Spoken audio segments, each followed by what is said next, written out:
안녕하십니까, 송준호 변호사입니다. 자동차 갖고 계신 분들 자동차 보험 가입하셨을 겁니다. 그런데 운전자 보험이란 상품도 존재하는데요, 이 둘은 서로 다릅니다. 그 차이점에 대해서 말씀드리겠습니다.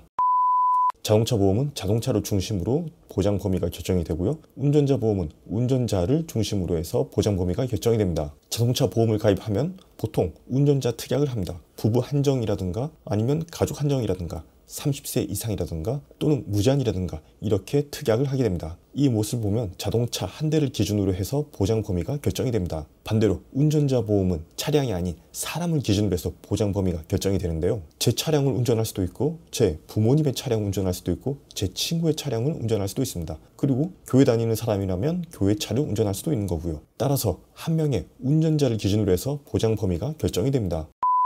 자동차 보험은 나온 지 꽤 오래된 반면 운전자 보험은 최근에 나온 상품인데요, 그래서 자동차 사고로 인한 손해는 웬만하면 자동차 보험으로 다 해결이 됩니다. 좀 자세히 보면요, 자동차 보험은 대인배상 1, 대인배상 2, 대물배상, 자기신체 사고, 자기 차량 손해 이렇게 보상을 하는 게 일반적입니다. 일반적이라보다는 필수가 있고 선택이 있는데요, 먼저 대인배상 1과 대물배상은 필수적으로 가입을 해야 됩니다. 대인배상 1은 사망일 경우에 최대 1억 5천만 원까지 보상을 하고요, 부상일 때는 최대 3천만 원까지 보상을 합니다. 대물배상은 최소 2천만 원 이상 가입을 해야 되고요. 그런데 여기서 보면 사망일 때 1억 5천만 원 넘는 경우도 많고 부상일 때 3천만 원 이상 피해가 발생하는 경우도 있습니다. 이때 선택적으로 대인배상 1을 가입을 하셔야 됩니다. 선택입니다, 이 부분은요. 그리고 마찬가지로 선택으로 교통사고로 내가 부상을 입었을 때 자기신체 사고로서 보상을 받는 경우가 있고요, 이것도 선택사항입니다. 자기 차량 손해라 해가지고 신체가 아닌 내 차량이 피해를 입은 경우에도 보상을 받을 수 있습니다. 이것도 선택사항입니다. 여기까지가 자동차 보험이고요.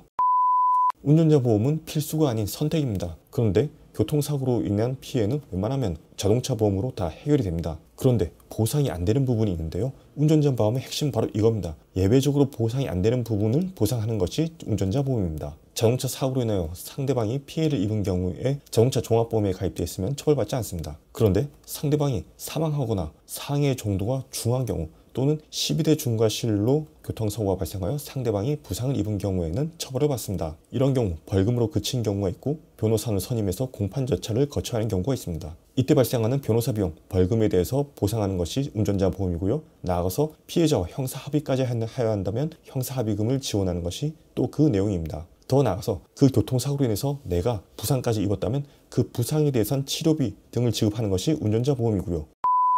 자동차 보험, 운전자 보험으로 손해가 보상된다 하더라도 무엇보다 안전운전이 중요할 것입니다. 시청해주셔서 감사합니다.